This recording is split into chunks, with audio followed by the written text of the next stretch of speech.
Hey everybody, I'm Evan Metzger, a project manager at ECA Partners. We're an executive search firm that focuses on C-level positions and the people who report up to them for businesses across a variety of industries.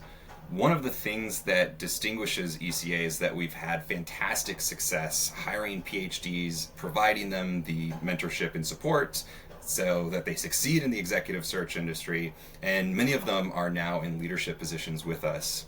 So for me, I did my PhD at UCLA before joining ECA, but that is a story for another day. Today, we're having the first of several conversations with my colleagues at ECA who've made that transition from academia into executive search.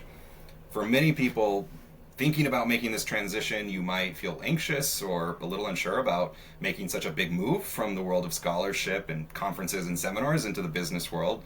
So we thought it'd be useful to hear from someone who's not only made this transition but also thrived at ECA and moved into a senior leadership position. So with me here today is Stephen Haug, Managing Director at ECA and the head of our CFO practice. Stephen, thank you so much for being here today.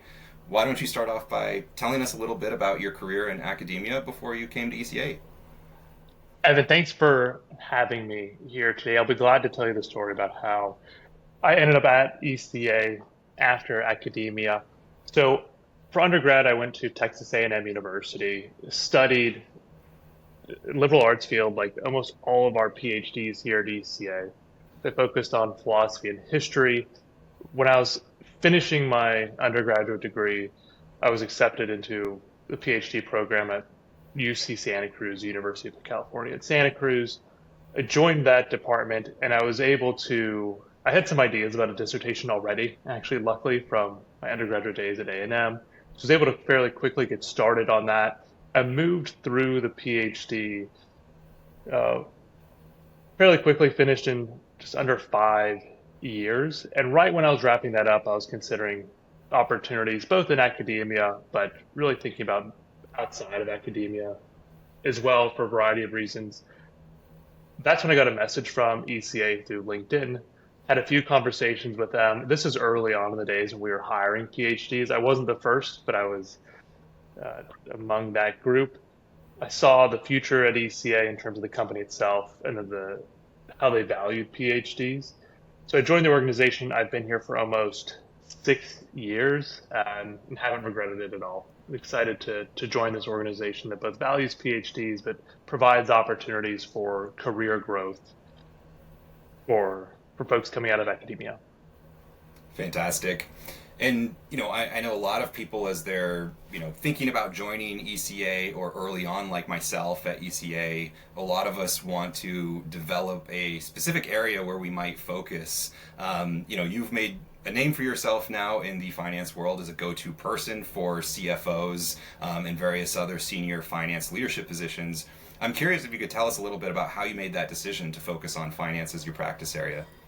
Yeah, great question, Evan. So I found it helpful to think about the career at ECA in a similar way to the way that PhD programs are designed. And what I mean by that is the first few years, you really study a variety of things in the same way that you take a variety of courses during your PhD. At ECA, we like our project managers to get exposure to a variety of different kinds of positions and different kinds of industries.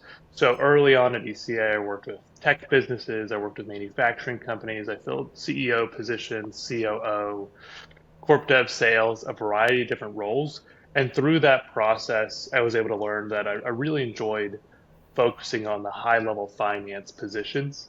The finance leaders of organizations really understand what makes the business operate and how it ticks, and they're really able to tell you what they've done to help a company succeed. So through interviews with those kind of folks, I realized I enjoyed those conversations and wanted to spend more time on that. And there's lots of opportunities at ECA to focus on whatever you enjoy doing. So I began to raise my hand, tell the managing directors that I was working with that if they had any searches related to CFOs or the office of the CFO, that I'd be excited to work on with them. And that's really the path that I took in order to begin to focus on CFO positions. Right. So it sounds like it was in many ways kind of organic, came out of the experiences that you had at ECA and wasn't something that was in any way predetermined before you joined us.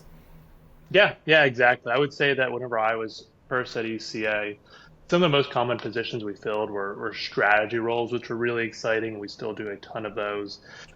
So there was some opportunity to have more folks focus on the CFO positions, but overall, it was a role, something that I enjoyed working on.